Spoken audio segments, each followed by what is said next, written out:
5,000 जातियां बताई जाती हैं इस देश में, कब से लागू हुई? क्या ये किसी शास्त्र में लिखी हुई थी, किसी विधान में लिखी हुई थी, किसी वेद में लिखी हुई थी, किसी महापुराण में लिखी हुई थी? नहीं लिखी थी ना। इस देश में जाति ये शब्द पहली बार अंग्रेज लेकर आए। कोई दलित किसी पंडित के मुंह पर क्यों नहीं पेशाब करता? ये मैं आपसे फिर बोल रहा हूँ, अगर वो ऐसा करेगा तो वो भी असामाजिक तत्व। आप जाति आधार पर भेदभाव क्यों करना चाहते हैं? एक असामाजिक तत्व जिसने एक पूरे परिवार को समाप्त कर दिया, उस वंश को समाप्त कर दिया, उसके खिलाफ कार्रवाई, उसको फांसी पर लटकाया जाए, और बजाय आप इसको यादव और ब्राह्मण की तरफ देखना चाहते हैं। दो परिवारों का विवाद है या ये दो जातियों का विवाद है, आप तय करके मुझे बताइएगा। दो व्यक्तियों को लड़ाई को अगर आप जातिगत लड़ाई बनाएंगे तो इस समाज में एक खाई बनेगी जिसमें आप जैसे पत्रकारों का भी उतना हाथ रहेगा जितना उन नेताओं का हाथ है। आपने ऐसे कौन से काम कर दिए कि आप ब्राह्मण हो गए? जो व्यवस्था अंग्रेज लेकर आए वो व्यवस्था एक कुरीति की तरह चली आ रही, उसी वर्ग में मैं पैदा हो गया। मेरा अपना कोई योगदान नहीं। जो समाज की मुख्य धारा से अलग हैं उनको आप अधिकार दिलाना चाहते हैं, यही तो विषय है। बिल्कुल है। तो फिर बोलिए वो जाति के आधार पर क्यों? वो तो कोई भी वर्ग का हो सकता है, किसी भी धर्म का हो सकता है। समाज के जो लोग हैं, शोषित हैं, पीड़ित हैं, उनको व्यक्ति के आधार पर दें, ना कि जाति के आधार पर उनको संसाधनों के मिले। बहुजन समाज जहां जातिगत जनगणना का स्वागत कर रहा है और मांग भी कर रहा है कि पूरे देश में जातीय जनगणना करवाई जाए, जिससे पता चल सके कि बहुजनों की आबादी कितनी है, ब्राह्मणों की आबादी कितनी है, ठाकुरों की आबादी कितनी है, मुसलमानों की आबादी कितनी है, और उसी हिसाब से उनको उनका हक दिया जाए। क्योंकि कांशीराम साहब की एक लाइन है, जिसकी जितनी संख्या भारी उसकी उतनी हिस्सेदारी। बहुजन समाज की जितनी पार्टियां हैं वे साफ तौर पर कह रही हैं कि हर हाल में पूरे देश में जातिगत जनगणना होनी चाहिए। और राहुल गांधी, कांग्रेस के पूर्व राष्ट्रीय अध्यक्ष, उन्होंने साफ तौर पर कहा कि पूरे देश में जातीय जनगणना होनी चाहिए, और जहां जहां पर कांग्रेस सरकार बनेगी या जहां जहां पर कांग्रेस सरकार है वहां पर वे लोग जातीय जनगणना करवाने का काम करेंगे। लेकिन वहीं एक धड़ा है जो लगातार जातीय जनगणना का विरोध कर रहा है। मेरे साथ अनुभव द्विवेदी हैं, ब्राह्मण समाज से आते हैं और ये जातिगत जनगणना का विरोध कर रहे हैं। द्विवेदी जी, क्यों चाहते हैं कि देश में जातीय जनगणना ना हो? इस देश में जो आज 5,000 जातियां बताई जाती हैं इस देश में कब से लागू हुई? क्या ये किसी शास्त्र में लिखी हुई थी, किसी विधान में लिखी हुई थी, किसी वेद में लिखी हुई थी, किसी महापुराण में लिखी हुई थी? नहीं लिखी थी ना। लिखी हुई, बताइए। अधिकारी इसको इस देश में सबसे पहली बार जातीय जनगणना हार्वर्ड रिस्ले के द्वारा लागू की गई थी 1931 में। जनक कौन है कौन नहीं है? सुनिए मेरी बात द्विवेदी जी, जनक कौन है? मैं कह रहा हूँ मोहन भागवत जानते हैं आप, है ना? अच्छे से जानता हूँ। आरएसएस उनका बयान है कि जातियों को जो है पंडितों ने बनाई थी। साफ तौर पे खुलेआम ऑन कैमरा कह रहे हैं। मेरी बात सुनिएगा, ऐसा शायद उनके, मैं कोई टिप्पणी नहीं करना चाहूंगा और मैं उनके ज्ञान के लिए बताना चाहूंगा, इस देश में जाति ये शब्द पहली बार अंग्रेज लेकर आए। भारत में इससे पहले वर्ण व्यवस्था का कल्चर था, जहां कर्मों के आधार पर लोगों का मूल्यांकन होता था, उसको उस कैटेगरी में डाला जाता था। लेकिन जैसे जैसे समाज आगे बढ़ा, अंग्रेज आए, उसको कर्मों के आधार पर छोड़कर उन्होंने जातियों में आधार पर बांटा गया, और जातीय आधार पर पहली और आखिरी रिपोर्ट हार्वर्ड रिस्ले के द्वारा 1931 में लागू की गई, जहां 4,114 जातियां लगाई गई और जिसका वर्गीकरण के अलग अलग प्रारूप थे। उसका पूरा का पूरा मैं डेटा लेकर आया हूं। इसलिए मैं आपसे कहना चाहता हूं कि अगर आप जातीय चीजों को सूचित करेंगे, उस तरह अंकित करेंगे, तो निश्चित रूप से जातिवाद को बढ़ावा देने जैसी चीजें होंगी। मैं आपसे जानना चाहता हूँ भाई साहब, आपका नाम क्या है? अनुभव।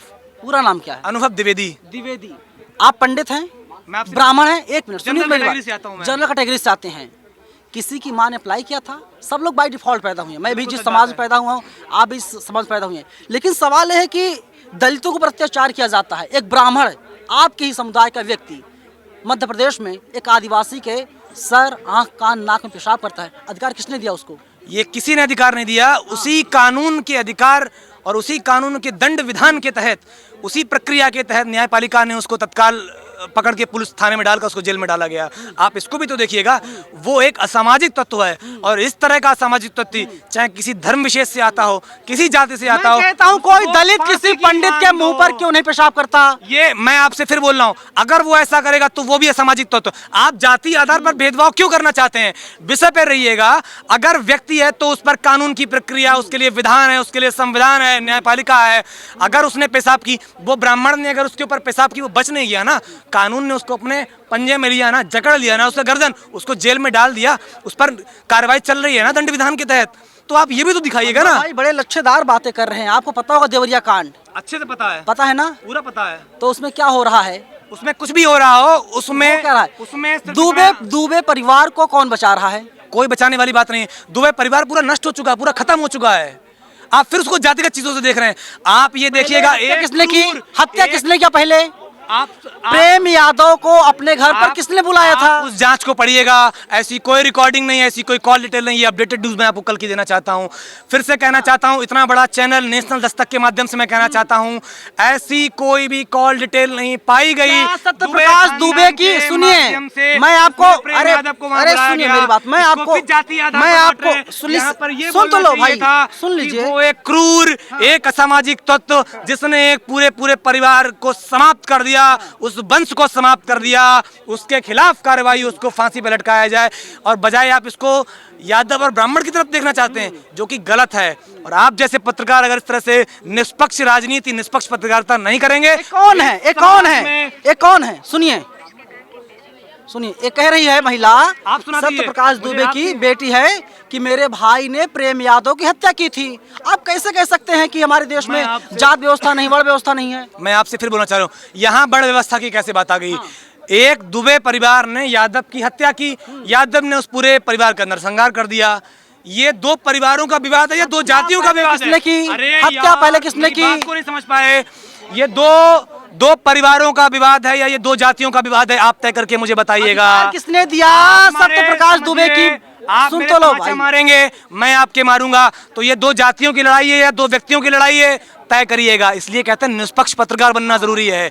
आप माइक पकड़ के किसी के गिरेबान में ये जाके नहीं बोल सकते, ये नहीं ठोक सकते कि आप जातिगत बना दें या उस मुद्दे को धार्मिक बना दें। आपको ये तय करना होगा, दो व्यक्तियों को लड़ाई को अगर आप जातिगत लड़ाई बनाएंगे तो इस समाज में एक खाई बनेगी, जिसमें आप पत्रकार जैसे पत्रकारों का भी उतना हाथ रहेगा जितना उन नेताओं का हाथ है। देखिए कुछ नहीं पाए। चलिए अब हम बात कर लेते हैं। एनसीआरबी की रिपोर्ट आप जानते हैं? मैं भी बात करता हूं। क्या कहती है? वो क्या कहती है कि जो ऊंची जात के लोग हैं वे लोग दलितों पर अत्याचार कर रहे हैं। आप देख लीजिए, राजस्थान देख लीजिए, अगर वहाँ पर कोई दलित है, आदिवासी है, टारगेट के मारा जा रहा है। अधिकार किसने दिया? क्या आप ठाकुर, आप ब्राह्मण, आप अगली जात से हैं, आप दलितों को, आदिवासियों को मारेंगे, पिछड़ों को मारेंगे? इस देश में SC ST एक्ट बना हुआ है। किसी की मजाल नहीं है जो दलितों को परेशान कर सके। अगर किसी ने परेशान किया होगा तो SC ST पे मुकदमा दर्ज होगा और जमानत भी थाने से नहीं मिलेगी। क्या SC ST कानून का अधिकार जनरल कैटेगरी को मिला? हाँ या ना? बोलिए, जल्दी बोलिए। OBC को मिला? अब मैं आपसे जानना चाहता हूं, सुनिए। अगर उसके खिलाफ अत्याचार हुआ, SC के खिलाफ, सुन तो लो भाई, SC ST एक्ट में मुकदमा दर्ज होगा, जमानत भी नहीं मिलेगी। गाली मत दीजिए, गाली मत दीजिए। मैं माफी चाहता हूँ, मैं माफी चाहता हूँ। व्यक्ति विशेष है, अगर ऐसा हुआ है उसको जमानत भी नहीं मिलेगी। आप क्या बात करने हैं? अब मैं आपको बताता हूँ, द्विवेदी जी बड़ी अच्छी बातें कर रहे हैं, लेकिन एक बात बताइए, बिल्कुल कोई मंदिर कोई हो, राम मंदिर हो या दिल्ली में तमाम मंदिर, हनुमान मंदिर, शिव मंदिर, ना जाने कौन कौन से मंदिर हैं, वहाँ पर पुजारी किस जाति का है? वहाँ पर पुजारी आपको हर जात का मिलेगा। किस मंदिर में? आप 3 मंदिरों का नाम बताइए जहाँ पर दलित, आदिवासी, OBC पुजारी है। 3 मंदिर का नाम बताइए सिर्फ। मैं आपसे फिर कहना चाहता हूँ, भारत में ऐसे कई मंदिर हैं जहाँ पर दलित, आदिवासी काहे कह रहे हैं आप स्पेसिफिक नाम बताइए ना सर। आप 5 मंदिर का नाम बताइए। चाहेंगे कि 4 धाम के पुजारी कौन, तो यहाँ मैं माफी चाहूंगा, लेकिन भारत में फिर भी ऐसे हैं। मैं दावे के साथ, मैं जिम्मेदारी के साथ कह रहा हूँ कि ब्राह्मण समुदाय के लोग ही, ब्राह्मण जातियों के लोग ही मंदिरों पर कब्जा किए हुए हैं। दान पेटी की चाबी उनके पास है। सच्चाई यही है। आपकी जानकारी देना चाहता हूँ, अगर कोई किसी जाति का व्यक्ति पंडिताई में, संस्कृत भाषा में, वेद पुराण में उसको कंठस्थ हो, उसको विधान का पता हो, उसको नीतियों का पता हो, उसको नियम का पता हो, तो वो उस चीज का अधिकारी है। बिल्कुल। अगर उसको इस बात का पता हो फिर भी ना मिला हो तो मेरे साथ चलिएगा, मैं 4 धाम के दाहर बैठ के मैं इस चीज के लिए धरना करूंगा। अगर कोई दलित, कोई OBC का व्यक्ति, उसे वेदों की नॉलेज है, उसे संस्कृत की नॉलेज है, उसे अपनी पूजा अर्चना, उसे उपासना की सारी विधियां पता हैं, इसके पता होने के बाद भी उसे मंदिर में नौकरी नहीं मिली, वहां का पुजारी नहीं बना, तो उस व्यवस्था के खिलाफ मैं आवाज उठाऊंगा। आऊंगा। सुनिए, लेकिन सवाल सुनते वादा करते हैं कि इस समाज में जो जाति आधार पर खाई पैदा हो रही है उसको खत्म करने में आप भी अपना योगदान दीजिए। आप भी वचन दीजिए, या आप भी उन विरोधियों के साथ हैं, आप वचन दीजिए। डर किस बात का? चलिए मैं इस पर आऊंगा, बातचीत करूंगा, लेकिन एक बात बताइए, आप ब्राह्मण हैं, हाँ या ना? बिल्कुल। आपने ऐसे कौन से काम कर दिए कि आप ब्राह्मण हो गए? मैं आज बोल रहा हूँ, जात से हैं, कर्म से हैं। मैं आज से फिर बोल रहा हूँ, किससे? जात से, कर्म से हैं? फिर बोल रहा हूँ, ये संविधान की एक व्यवस्था है जिसे जात से है या नहीं है? जिसे अंग्रेजों ने, फिर मुद्दे पे आ रहा हूँ, जिसे अंग्रेजों ने बनाया, वो एक सिस्टम चला रहा है 1931 मोहन से। भागवत की बात को नहीं मानेंगे, मोहन भागवत की बात को नहीं मानेंगे, तो चिल्ला क्यों रहे आप? आप चिल्लाइए मत सर। मैं आपसे बहुत सिंपल सी बात कर रहा हूँ। मैं आपसे बहुत, आपने कौन से काम किए हैं जिससे बहुजन समाज कहे आप पंडित जी हैं? कौन से काम किए हैं ऐसे? मैं फिर बोल रहा हूँ, एक व्यवस्था जो 1931 में जातीय आधार पर आई, जो अंग्रेज लेकर आए, जो व्यवस्था अंग्रेज लेकर आए, वो व्यवस्था एक कुरीति की तरह चली आ रही। उसी वर्ग में मैं पैदा हो गया। मेरा अपना कोई योगदान नहीं, मैं इस बात को सहमत हूँ। ऐसे कितने ब्राह्मण हैं जो कर्मों के आधार पर बिल्कुल ही घृणित काम करते हैं, और ऐसे इस भारत में कितने ही शूद्र हैं जो कर्मों के आधार ब्राह्मणों से बेहतर काम करते हैं। बिल्कुल सही बोल रहे हैं, लेकिन द्विवेदी जी, मैं आपसे जानना चाहता हूं कि बिल्किस बानो केस आपको पता होगा कैसे हुआ था, और जब वे जो 11 दोषी थे, आरोपी नहीं दोषी थे, वे लोग छुड़कर आते हैं, माला पहनाई जाती है, आप उसे सही मानते हैं? आप समझिएगा, सही मानते हैं? हाँ या ना? अच्छा, हाँ या ना? चलो ठीक है। उन 11 लोगों को दोष मुक्त किसने किया? न्यायपालिका ने किया या आपने किया, हमने किया? आप या किसी जाति बैठे पंडित ने किया? अरे भैया, सरकार ने छोड़ा है, सरकार ने छोड़ा है, कोर्ट ने कह दिया दोषी हैं। मैं आपसे कह रहा हूँ, गैंग रेप किया या नहीं? हाँ या ना? ये मुद्दा गैंग रेप किया या नहीं? हाँ या ना? हाँ। तो क्या उन लोगों को कह दिया जाए कि आप ब्राह्मण कुल में पैदा हुए थे, आप ब्राह्मण हैं, आपका स्वागत किया जाए, माला पहनाया जाए, आशीर्वाद लिया जाए? गूगल पे एक रिपोर्ट टाइप करिएगा, कितने फर्जी केस होते हैं जिसमें महिलाएं, देखिए मैं फिर बोल रहा हूँ, मैं पीड़ितों के, शोषितों के खिलाफ नहीं हूँ। अगर कोई वंचित है, किसी के ऊपर रेप हुआ है, किसी के साथ, आप क्यों डर रहे हैं? आप जातिगत कास्ट सेंसस के खिलाफ आप क्यों हैं? आप डर क्यों रहे हैं? अरे जिसकी जितनी संख्या है, हिस्सेदारी और हक उनको मिल जाएगा। बहुत बढ़िया बात की। जो आपके कहने का मतलब यही तो है ना, तार्किक आधार पर जो समाज से पिछड़े लोग हैं, जो वंचित लोग हैं, जिन्हें उनके अधिकार नहीं मिले, जो समाज की मुख्य धारा से अलग हैं, उनको आप अधिकार दिलाना चाहते हैं, यही तो विषय है। बिल्कुल बिल्कुल है। तो फिर बोलिए वो जाति के आधार पर क्यों? वो तो कोई भी वर्ग का हो सकता है, किसी भी धर्म का हो सकता है। विषय सबको साथ लेकर चलने का या एक जाति लेकर चलने का है। मैंने आपकी बात को मान लिया, मैं आपकी बात को आगे बढ़ाता हूँ। मैं वही पूछ रहा हूँ, कितने दलित, कितने आदिवासियों के पास मंदिर का जो दान पेटी है उसकी चाबी है? कितने पुजारी हैं, ट्रस्टी कितने हैं, दलित आदिवासी पिछड़े? बता दीजिए मुझे। मैं लड़ाई लड़ूंगा भाई साहब, आप ब्राह्मण है ना, मैं आपकी लड़ाई में लड़ूंगा। मैं ऑन कैमरा दावा कर रहा हूँ। जनगणना करनी पड़ेगी, ऐसे मैं जनगणना करनी पड़ेगी भाई साहब से बात। मैं आपसे ये कह रहा कि आप जिसकी बात कर रहे हैं कि कितने दलित हैं, कितने ट्राइब्स के लोग हैं जिनके पास, मैं आपसे पूछा, जो जंगलों में मंदिर बने हुए हैं वहाँ के ब्राह्मण जाके पुजारी हैं? आप मेरे साथ कल ही छत्तीसगढ़ के जंगलों में चलिए, आप कल ही मेरे साथ उड़ीसा चलिए, आप वचन दीजिए आप मेरे साथ चलेंगे, मैं आपको ना वहाँ पे पुजारी दिखा दूँ एससी समुदाय से आता हुआ, वहाँ एसटी समुदाय का पुजारी न दिखा दूँ, वहाँ ओबीसी समुदाय का पुजारी न दिखा दूँ। और तो और मैं गुड़गांव में ऐसे कई मंदिरों को जानता हूँ जहाँ की केयर टेकिंग, देख रेख, पुजारीपन का काम शूद्र समुदाय से लोग। गूगल पर सब कुछ उपलब्ध है, गूगल पर सब कुछ उपलब्ध है, ना हमारी ना आपकी। आप बताइए गुड़गांव कितने मंदिर, मैं सर्च करता हूँ, ट्रस्टी का नाम हम सर्च करते हैं, बता नाम बताइए मंदिर का नाम बताइए, नाम बताइए। एनसीआरबी का जो डेटा हम उस पर बाद में बातचीत करेंगे, लेकिन इस पर बातचीत करना बहुत जरूरी हो जाता है। बेहतर है आप मेरे साथ चलिए और आप स्वयं चलकर मेरे साथ देखिए, चल के मैं आपको दिखा देता हूँ। ये जो नाम बता दीजिए, नाम बता। आप मंदिर में गए हैं, समझिए वो 4 धाम का मंदिर नहीं है, वो कोई कन्याकुमारी का मंदिर नहीं है। अब मैं आपको गिनाता हूँ, जगन्नाथपुरी का मंदिर नहीं है। मैं वही कह रहा हूँ। और आप जगन्नाथ की जब बात करते हैं तो दिल्ली में हौज खास में जगन्नाथ मंदिर है, और वहाँ पर जो आदिवासी समाज से आती हैं, हमारे देश की प्रथम नागरिक द्रौपदी मुर्मू जी जा रही थी, उनको अंदर नहीं जाने दिया गया क्योंकि वो दलित समुदाय से, आदिवासी समुदाय से आती हैं, इसलिए नहीं जाने दिया गया। मुझे इस बारे में कोई जानकारी नहीं है, मुझे इस बारे में कोई भी जानकारी। रामनाथ कोविंद को भी मंदिर में नहीं जाने दिया गया था, कोई जानकारी नहीं होगी, मुझे पता है आप। लेकिन अगर इस तरह की व्यवस्था है, इस तरह की चीजें हैं, तो मैं निश्चित रूप से याद करूंगा और उसके खिलाफ मैं एक आवाज उठाऊंगा। अगर भारत की पहली महिला, भारत का पहला नागरिक, हमारी राष्ट्रपति महिला द्रौपदी मुर्मू जी को अगर नहीं घुसने दिया तो ये बहुत ही शर्मनाक है। नहीं बुलाया गया था। इस देश की अखंडता, एकता और देश की राष्ट्रीयता पर प्रश्न चिन्ह है। मैं ऐसे मंदिर पे पहले सर्च करूंगा, लेकिन मैं आपकी बात पर विश्वास न करके मैं स्वयं उस बात को सर्च करूंगा। अगर ऐसा होता है तो मैं उसके खिलाफ आवाज उठाऊंगा, आंदोलन करेंगे। ऑन कैमरा बोल रहे हैं, जो मैं कह रहा हूँ अगर ये बातें अगर सच निकलती हैं तो। द्विवेदी, संगठन का नाम विश्व युवा सशक्तिकरण संघ। मैं आपको पूरा आश्वस्त करता हूं और मैं आपको वचन देता हूं इस बात का, अगर ये पूर्णतः सत्य बात है मैं इसके खिलाफ आंदोलन करूंगा, क्योंकि ये इस देश को तारीख बता दीजिए। आज 12 अक्टूबर है, आप तारीख बता दीजिए।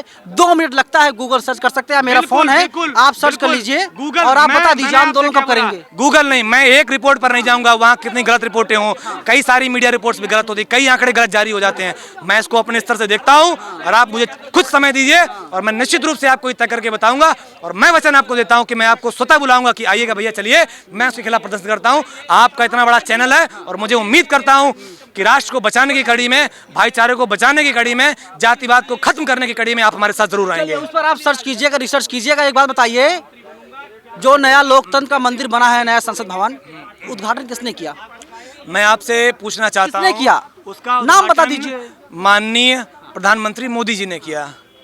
माननीय नरेंद्र दामोदर दास मोदी जी ने किया, तो राष्ट्रपति को क्यों नहीं बुलाया गया? क्या आपको लगता है जरूरी नहीं है? ये मैं आपसे ये आप उनसे सवाल करिएगा, वो तो जनरल कैटेगरी से नहीं है, वो तो ब्राह्मण नहीं है, माइक लेके उनसे सवाल करिए। क्या बात है, बहुत अच्छी बात कही। लेकिन नरेंद्र मोदी खुद को ओबीसी क्लेम करते हैं, आप जात को तोड़ने की बात कर रहे हैं पंडित जी। फिर पूछ रहा हूं मैं कैसे जात को तोड़ने की बात कर रहे हैं, समझिएगा। हाँ। आप ब्राह्मणों पे आपने कटाक्ष किया कि ऐसा ऐसा, अब जब आपने कहा ना कि नहीं बुलाया, तो मैंने कहा ये सवाल मोदी जी से बनता है।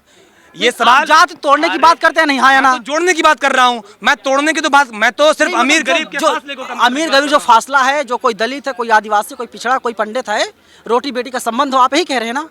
होना चाहिए रोटी बेटी का संबंध, होना चाहिए। रोटी तो आप हमारे साथ कई मित्र ऐसे हैं, आप समझने की कोशिश करिएगा। आज जब इस देश में शिक्षा का प्रसार हर जगह हो रहा है, गांव-गांव तक पहुंच रहा है, धीरे धीरे ये चीजें वैसे भी खत्म हो रही हैं। जो एक कुरीति अंग्रेजों ने लाई, जो मुगल थोप कर हमारे ऊपर गए, वो धीमे धीमे वैसे भी व्यवस्था खत्म हो रही है। लोग मोहन भागवत को मानते हैं कि आरएसएस के संघ प्रमुख हैं, बड़े नेता हैं, आप उनको गलत ठहरा रहे हैं। वे कहते हैं कि जातियों को पंडितों ने बनाई थी, अपने हिसाब से यूज कर रहे हैं। मैं आपसे फिर बोल रहा हूँ, मैं उनका विरोध नहीं कर रहा, उनको सिर्फ बताना चाहूँगा, इस देश में जातीय शब्द को लाने वाला और उस पर जनगणना के नाम पर पहले रिपोर्ट करने वाले अंग्रेज थे, और उस अंग्रेज अधिकारी का नाम है जिसने जनगणना करी थी, दिक्कत क्यों है? रॉबर्ट होप रिसले। ये 1931 में अपनी आखिरी जातीय जनगणना लेकर आया, उसमें उसने जाति का क्रम बनाया।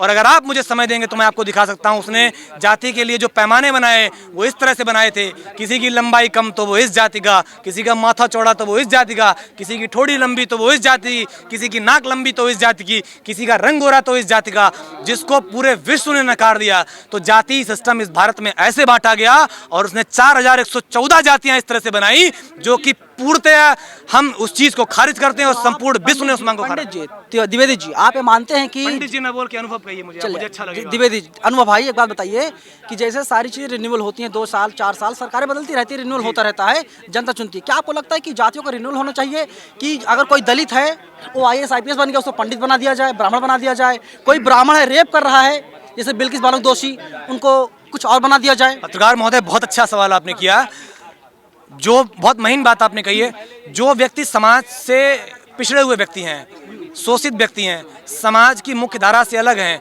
जिनको संसाधन नहीं मिल पा रहे, जो शिक्षित नहीं है, उनको लाके समाज में जोड़िएगा, उनको आगे बढ़ाने का काम करिए। लेकिन जैसे जो A ग्रेड अफसर हैं, उनके बच्चे, मुख्यमंत्रियों के बेटे, सांसद, विधायक, वो भले किस जाति समुदाय से आते हों, उनको उस मुख्य धारा से हटाकर सामान्य वर्ग में डालना चाहिए, ताकि जो वंचित लोग हैं उनको उनके अधिकार मिल सकें। आप नेशनल दस्तक के माइक पर आप ये मांग सरकार से करते हैं कि रिन्यूअल होना चाहिए, कुछ ब्राह्मण दलित बन सके, कुछ दलित ब्राह्मण बन सके, पढ़ाई के हिसाब से, ज्ञान के हिसाब से। समझिए, बहुत अच्छी बात है, कर्मों के आधार पर। वही मैं कह रहा हूँ, ज्ञान के आधार पर, कर्मों के आधार पर। कर्मों के आधार पर तो वेद पुराणों में लिखा हुआ है, हम क्या कहेंगे सर? कर्मों के आधार पर तो वेद पुराणों ने लिखा हुआ है, हम क्या कहेंगे? जातियों को तोड़ने की कोशिश कर रहे हैं, जो दीवार है उसको करते हैं, जातियों को, जाति जनगणना से प्रॉब्लम क्या है आपको? जनगणना से सिर्फ इतनी सी प्रॉब्लम है, समाज के जो लोग हैं, शोषित हैं, पीड़ित हैं, उनको व्यक्ति के आधार पर दें, ना कि जाति के आधार पर उनको संसाधनों को मिले, बस इतनी सी बात है। अनुभव द्विवेदी हैं, ब्राह्मण समाज से आते हो, साफ तौर पर अपनी राय रख रहे थे और कह रहे थे कि जो है कि रिन्यूअल होना चाहिए। लेकिन बड़ा सवाल यही है, जब हमारे देश के प्रधानमंत्री नरेंद्र मोदी खुद ये कहते हों कि मैं तो ओबीसी कैटेगरी से आता हूँ, ओबीसी के नाम पर वोट मांगा जाता है, सब कुछ कैसे संभव हो पाएगा? हालांकि ऑन कैमरा इनकी जो बातें हैं बड़ी अच्छी हैं, लच्छेदार बातें हैं, लेकिन ऑफ कैमरा ना जाने विचारधारा क्या है। और जो कास्ट सेंसस बिहार सरकार ने करवाया है उसके खिलाफ ये लोग दिल्ली के जंतर मंतर पर आंदोलन कर रहे थे। आप लोग कमेंट करके अपनी राय, अपनी बातों को, अपने विचारों को कमेंट बॉक्स में रख सकते हैं। कैमरा पर्सन आशीष के साथ मैं नवीन पानंदर, नेशनल दस्तक, जंतर मंतर, दिल्ली।